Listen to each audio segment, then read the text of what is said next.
अस्सलाम वालेकुम, welcome to Study Circles Academy. मेरा नाम है मोहम्मद अनस और जैसे कि हम लोगों ने चैप्टर स्टार्ट किया हुआ था डेरिवेटिव्स का। डेरिवेटिव्स में हम लोगों ने एक्सरसाइज स्टार्ट की थी 2.5 की, जिसमें तकरीबन 4 क्वेश्चन जो थे मैंने पिछले लेक्चर के अंदर आप लोगों को सिखाए हैं कि nth ऑर्डर डेरिवेटिव किस तरह से फाइंड करना है। तो देखें, पिछले लेक्चर के अंदर मैंने आपको बताया था कि जब nth ऑर्डर डेरिवेटिव हम लोगों ने फाइंड करना है तो हम लोग कुछ पैटर्न ढूंढना करेंगे। पहले, दूसरे, तीसरे डेरिवेटिव्स के अंदर कुछ पैटर्न ढूंढेंगे और फिर वहां से हम लोग जनरलाइज करेंगे कि nth ऑर्डर डेरिवेटिव क्या होगा। तो क्वेश्चन ये राइज होता है कि क्या हर एक फंक्शन के लिए डेरिवेटिव्स की पैटर्न हम लोगों को नजर आएगा? तो नहीं जी, हर एक फंक्शन के लिए हम लोगों को nth ऑर्डर डेरिवेटिव निकालने के लिए first, second, third, fourth derivative के अंदर या इससे ज्यादा डेरिवेटिव्स के अंदर हम लोगों को कुछ भी पैटर्न हो सकता है कि मिले ना।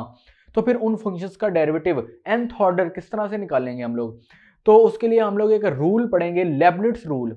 तो न्यूटन और लेबनिट्स दोनों मैथमेटिशियन हैं। इन दोनों ने इंडिपेंडेंटली अलहदा अलहदा रहते हुए कैलकुलस को दरियाफ्त किया था। देखें, जब मैं कैलकुलस का लफ्ज इस्तेमाल करता हूं तो इसमें दो मेजर ब्रांचेस हैं, डिफरेंशिएशन एंड इंटीग्रेशन। चलें, ये तो इंट्रोडक्शन हो गया लेबनिट्स का। Leibniz rule for nth order derivative, तो ये क्या है, इसका थ्योरम को देखते हैं और थ्योरम को आज प्रूव करते हैं और फिर इससे रिलेटेड क्वेश्चन जो हैं वो आगे हम लोग देखेंगे।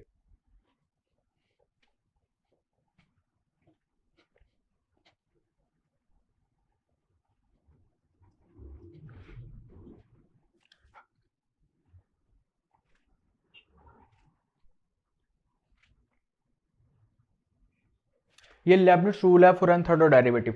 कहता है let y equals to u dot we.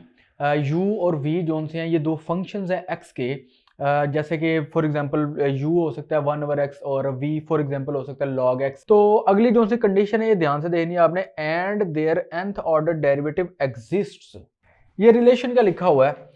ये y का nth ऑर्डर डेरिवेटिव को रिप्रेजेंट करने के ये सारे तरीके हैं, ये सारे तरीके हैं, ठीक है। ये y के nth ऑर्डर डेरिवेटिव को रिप्रेजेंट करने के तरीके हैं, क्योंकि y इसके बराबर है तो ये लिख दिया। ये हमारा लेबनिट्स का रिलेशन है nth ऑर्डर डेरिवेटिव के हवाले से। कहता है कि nc0, यहाँ पे आपको nc0 nc1 नजर आ रहे हैं, ये कम्बिनेशन है। ये क्या है? कम्बिनेशन। इसको किस तरह से पढ़ते थे? n चूज r, ये लिखा हुआ है n choose 0, n choose 1, n choose 2, n choose r। ठीक है, इसका आपने फार्मूला पढ़ा था क्या? n factorial over r factorial into n minus r factorial. ये था हमारे पास कम्बिनेशन का फार्मूला। बहरहाल मैं आपको साथ साथ समझाता रहता हूँ, लेकिन इसको याद किस तरह करना है। देखिए, u का nth डेरिवेटिव से मुराद है n माइनस 0th डेरिवेटिव, ठीक है। जैसा कि यहाँ पे लिखा है nc1, तो इससे मुराद है u का n माइनस 1th डेरिवेटिव, ठीक है। v का भी मैं समझाता हूँ आपको। u का क्या आएगा? u का डेरिवेटिव किस तरह आएगा? इन दोनों का डिफरेंस करने के बाद वाला डेरिवेटिव।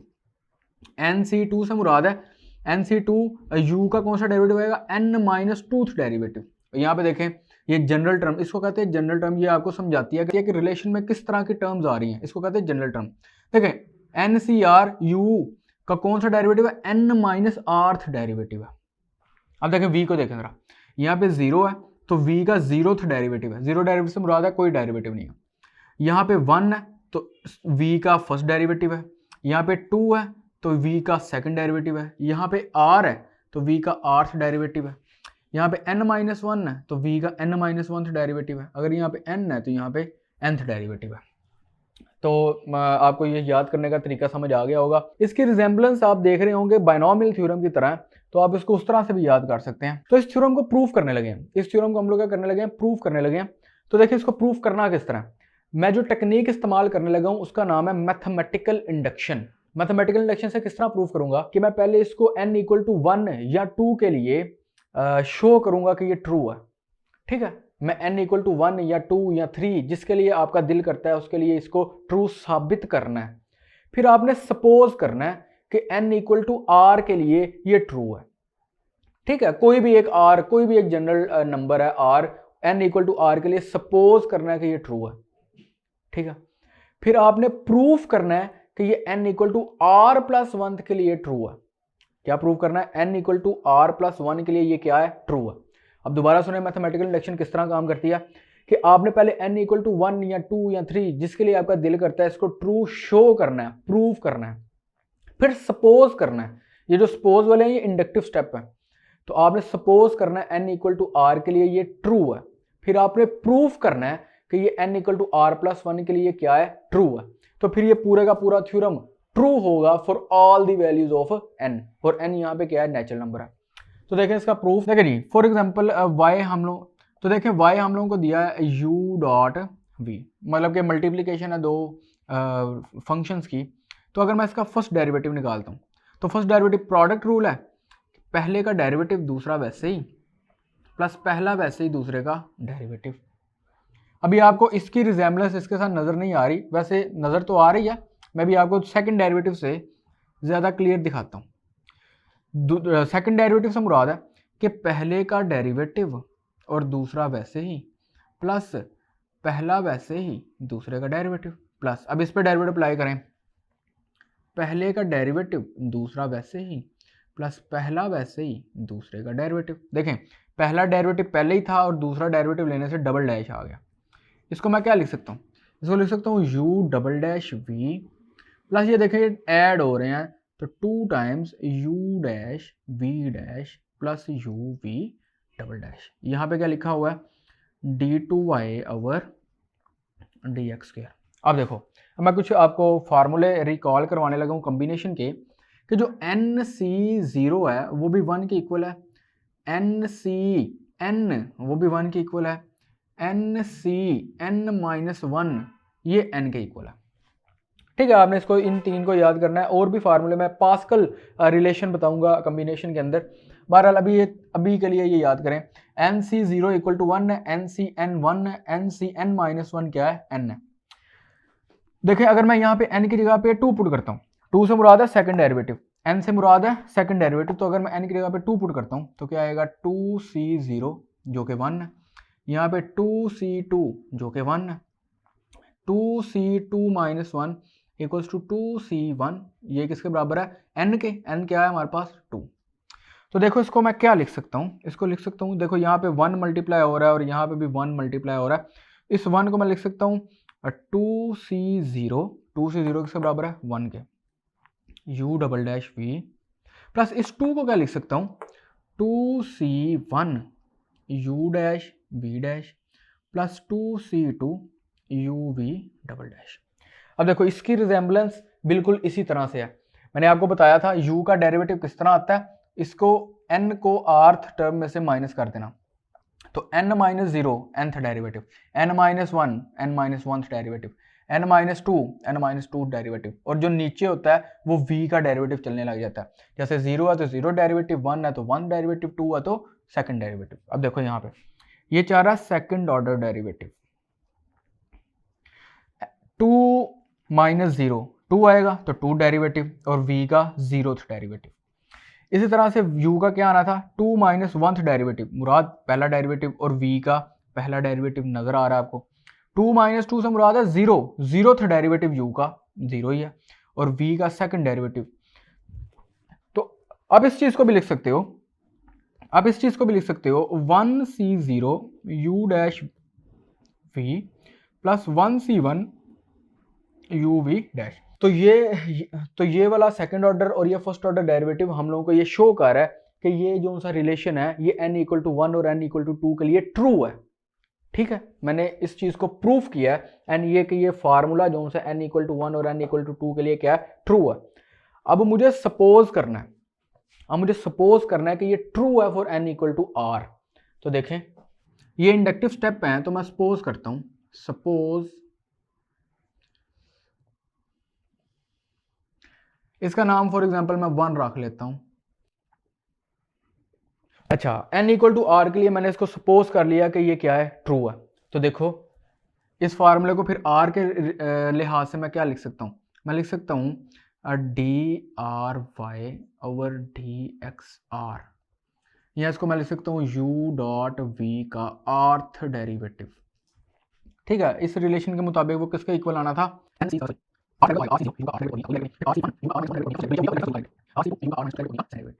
इस तरह सिलसिला चलता जाएगा और एंड पे आएगा r मतलब कि एंड वाले से पिछली टर्म u का फर्स्ट डेरिवेटिव और v का r-1। देखो r माइनस 1 करोगे तो आर माइनस वन करोगे तो क्या आंसर आएगा, R minus R plus one, तो ये कैंसिल हो गए, फर्स्ट डेरिवेटिव बनेगा। तो प्लस लास्ट पे क्या आएगा, आर सी आर, यू का कोई डेरिवेटिव नहीं और वी का आर्थ डेरिवेटिव, कोई डेरिवेटिव से मुराद है आर माइनस आर डेरिवेटिव। तो मैंने ये ट्रू कह दिया, मैंने कहा ये ट्रू है, ये क्या है सारा, ये क्या है सारा ट्रू है, मैंने सपोज किया कि ये ट्रू है। देखो मैंने सपोज किया कि ये ट्रू है, तो अब मुझे ये प्रूफ करना पड़ेगा कि ये n equal to R plus one के लिए भी ट्रू है। अगर ये r प्लस वन के लिए भी ट्रू हो जाता है तो ये n की तमाम वैल्यू के लिए ट्रू होगा, n जोन सा वो क्या होगा, natural number. So we have to prove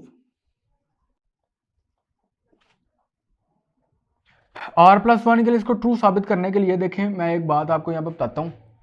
अगर ये लिखा है फर्स्ट v का फर्स्ट डेरिवेटिव, यहाँ देखिए फर्स्ट करें लिखा है y का फर्स्ट डेरिवेटिव, तो अगर मैं इसका दोबारा डेरिवेटिव लूंगा ना तो ये सेकंड डेरिवेटिव बन जाएगा। इसी तरह से यहाँ पे r लिखा है तो इसको मैं अगर दोबारा से डिफरेंशिएट करूंगा तो ये r प्लस वन डेरिवेटिव बन जाएगा। तो मैं कहूँगा फॉर दिस, तो देखो जब डिफरेंशिएट करूंगा इस 2 को विद रिस्पेक्ट टू x, तो ये बनेगा D R plus one Y over D X R plus one, और ये बनेगा u डॉट v, इसका r प्लस वन डेरिवेटिव। तो देखें यहाँ पे लिखा हुआ है आर सी जीरो, तो इसका डेरिवेटिव देखिए मल्टीप्लाई हो रहा है, तो पहले का डेरिवेटिव जो सा है x के लिहाज से वो क्या आएगा, r प्लस वनथ डेरिवेटिव और v वैसे ही। देखिए प्रोडक्ट रूल लगा रहा हूँ, पहले का डेरिवेटिव दूसरा वैसे ही, प्लस पहला वैसे ही और दूसरे का डेरिवेटिव, ठीक है। प्रोडक्ट रूल लगा रहा हूँ, r प्लस वन से मुराद है r तो पहले ही था डेरिवेटिव और एक बार दोबारा डिफरेंशिएट करने से r प्लस वन हो गया। अब इसको देखें इस टर्म को, ये लिखा है आर सी वन, यहाँ पे पहले का डेरिवेटिव देखो, पहले का डेरिवेटिव क्या आएगा, आर्थ डेरिवेटिव, पहले लिखा हुआ है क्या r माइनस वन डेरिवेटिव है, तो जब मैं इसमें दोबारा डिफरेंशिएट करूंगा तो क्या आएगा r minus one plus one, तो ये कैंसिल होकर क्या बनेगा r, तो r पहले का डेरिवेटिव दूसरा वैसे ही एज इट इज आएगा, और फिर पहला वैसे ही और दूसरे का डेरिवेटिव, देखो पहला डेरिवेटिव पहले ही है और दूसरा डेरिवेटिव इस तरह शो करेंगे, प्लस आर सी टू, यहाँ पे अंदर क्या आएगा, ये भी प्रोडक्ट है, तो u का r माइनस वनथ डेरिवेटिव, समझ आ गई होगी, n माइनस टू, तो प्लस वन करने से क्या आएगा r माइनस वन, और v वैसे ही, v का डबल डेरिवेटिव वैसे ही, और प्लस u का r माइनस टूथ डेरिवेटिव उसी तरह ही एज इट इज आएगा, और v का डेरिवेटिव आ जाएगा थर्ड डेरिवेटिव। इस तरह मामला चलता जाएगा, तो एंड पे हमें मिल जाएगा आर सी आर, अंदर यहाँ पे प्रोडक्ट है, u का डेरिवेटिव दूसरा फंक्शन वैसे ही एज इट इज, और फिर u वैसे ही, v का डेरिवेटिव क्या आएगा r plus one.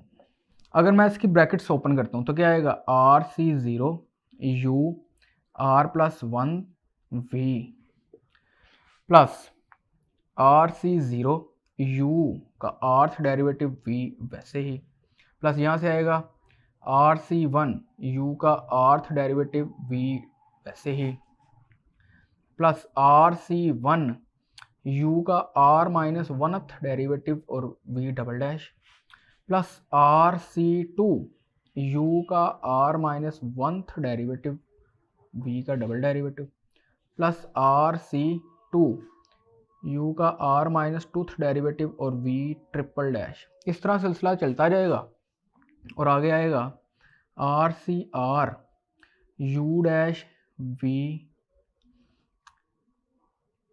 Plus R U V R plus वनस डेरिवेटिव। अब देखो जरा क्या हो रहा है, ये क्या लिखा हुआ, ये क्या लिखा हुआ, ये लिखा है r का nth डेरिवेटिव और v का फर्स्ट डेरिवेटिव, सॉरी ये क्या लिखा हुआ है, u का rth डेरिवेटिव v का फर्स्ट डेरिवेटिव, u का r डेरिवेटिव v का फर्स्ट डेरिवेटिव। इस तरह u का r minus one derivative v का सेकंड, आपको नजर आ रहा है ये हर एक में आगे आगे चलता जाएगा, तो क्यों ना मैं ये कॉमन निकाल लूं, R C zero U R plus one और यहाँ पे आया v प्लस u का आर्थ डेरिवेटिव और v का फर्स्ट डेरिवेटिव मैंने कॉमन निकाला, तो अंदर क्या बचा, देखो एक ये आर सी जीरो प्लस एक क्या RC1। ठीक है, इन ये और ये मैंने कॉमन निकाल लिया तो ये बचा, प्लस इसी तरह से u का r-1th डेरिवेटिव और v, ये और ये कॉमन निकल रहा है तो अंदर क्या बचेगा RC1 प्लस RC2। इस तरह सिलसिला चलता जाएगा जबकि एंड पे हम लोगों को बचेगा RC r-1। ठीक है ना, इससे एक पीछे भी आएगा तो अंदर, तो एंड पे हम लोगों को क्या मिलेगा u डैश v r और अंदर बचेगा RC r-1 plus RC r। ठीक है ना, इससे एक पीछे वाली टर्म को भी मैंने अंदर इंक्लूड कर दिया, प्लस ये इससे मल्टीप्लाई होगा तो क्या आएगा RC r u v का ये। अब आपने एक रिलेशन याद रखना है जिसको हम लोग कहते हैं पास्कल फार्मूला। पास्कल फार्मूला, ये पास्कल ने बड़े कम्बिनेशन के अंदर काम किया है, बाइनोमियल थ्योरम की जो से कोफिशिएंट्स हैं उस पर बड़े काम किए हैं। तो इसका एक फार्मूला क्या है, NCR प्लस NCR प्लस 1। अगर इस तरह लिखा हो NCR प्लस 1 तो ऊपर वाले में एक ऐड कर देना है n+1 और नीचे वाले में जो सा बड़ा होगा वो आ जाना, ये बड़ा। ठीक है, ये पास्कल फार्मूला है। अब देखो यहाँ पे क्या लिखा हुआ है, इसको लिख सकते हो RC0 u का r+1th डेरिवेटिव v वैसे ही प्लस URV1। ये देखो क्या लिखा हुआ है, ये RC0 प्लस RC1 लिखा हुआ है, इस तरह लिखा RC0 प्लस R। अगर मैं R की जगह पे 0 पुट करूं और N की जगह पे R पुट करूं तो ये क्या बनेगा RC0 प्लस RC1 ये बनेगा। तो इस फार्मूले के मुताबिक क्या आएगा R+1, ऊपर वाले में एक ऐड और नीचे वाले में जो दोनों में से बड़ा है तो वो क्या आएगा 1। तो आप लिख सकते हो यहाँ पे इसकी जगह पे क्या लिख सकते हो R+1 C1। ठीक है, 1 बड़ा है और ऊपर वाले में एक ऐड और नीचे वाला जो सा बड़ा है दोनों में से। UR-1th डेरिवेटिव v का सेकंड डेरिवेटिव। अब यहाँ पे अब आपने मुझे बताना है क्या आएगा, ऊपर वाले में एक ऐड और नीचे में से जो सा बड़ा है वो 2 है। इस तरह सिलसिला चलता जाएगा जबकि आप यहाँ पे पहुँचोगे u डैश v का rth डेरिवेटिव, ऊपर वाले में एक प्लस और नीचे वाले में से जो सा बड़ा है वो r है, plus RCR UVR plus 1th derivative. तो देखें इसको मैं अगर अरेंज करता हूँ, इसको मैं अरेंज करूँ तो क्या बनता है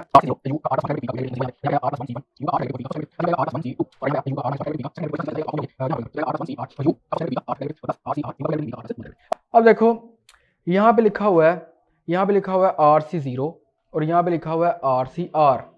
बाकी जहां जहां पे यहाँ पे आपको n नजर आ रहा है, जहां पे n नजर आ रहा है, यहाँ पे उस सब को रिप्लेस कर दिया गया है। इस डेरिवेटिव ने उस सब को रिप्लेस कर दिया किसके साथ, R+1 के साथ। तो यहाँ पे R+1 क्यों नहीं है, तो एक और रिलेशन आप देखें, RC0 हो चाहे R+1C0 हो या कुछ भी R+2C0 हो, ये सब के सब 1 के इक्वल है। ठीक है, 0 के साथ जो भी आएगा वो 1 के इक्वल है। आप इसको चाहे प्रूव भी कर सकते हो। फॉर एग्जांपल लिखा हुआ है R+1C0 तो आप इसको क्या लिख सकते हो R+1 फैक्टोरियल ओवर 0 फैक्टोरियल और R+1 माइनस 0 फैक्टोरियल। तो क्या आएगा R+1 फैक्टोरियल, 0 फैक्टोरियल 1 के इक्वल होता है और R+1 फैक्टोरियल, ये भी कैंसिल होने के बाद क्या आंसर देगा 1। ठीक है, चाहे R+1 लिखा हो, R+2 लिखा हो, R+100 लिखा हो, नीचे C0 होगा तो उसका आंसर 1 नहीं है। इसी तरह से अगर R+1C R+1 लिखा हुआ है या NCN लिखा हुआ है या R+100C R+100 लिखा हुआ है, इस सब का आंसर भी 1 है। ठीक है, मेरी बात समझ लग रही है। अगर ये दोनों सेम होंगे तब भी आंसर 1 है, अगर ये 0 होगा नीचे तब भी आंसर क्या है 1 है। तो मैं इस RC0 की जगह पे क्या लिख सकता हूँ R+1। तो देखें इसको क्या लिख सकता हूँ R+1C0 U का, चले मैं इसको ऊपर लिख देता हूँ यहाँ पे देखें क्या आएगा, r+1c0, u का r+1th डेरिवेटिव, v का कोई डेरिवेटिव नहीं, r+1c1 और u का rth डेरिवेटिव और v का फर्स्ट डेरिवेटिव, और r+1c2 u का r-1th डेरिवेटिव और v का सेकंड डेरिवेटिव।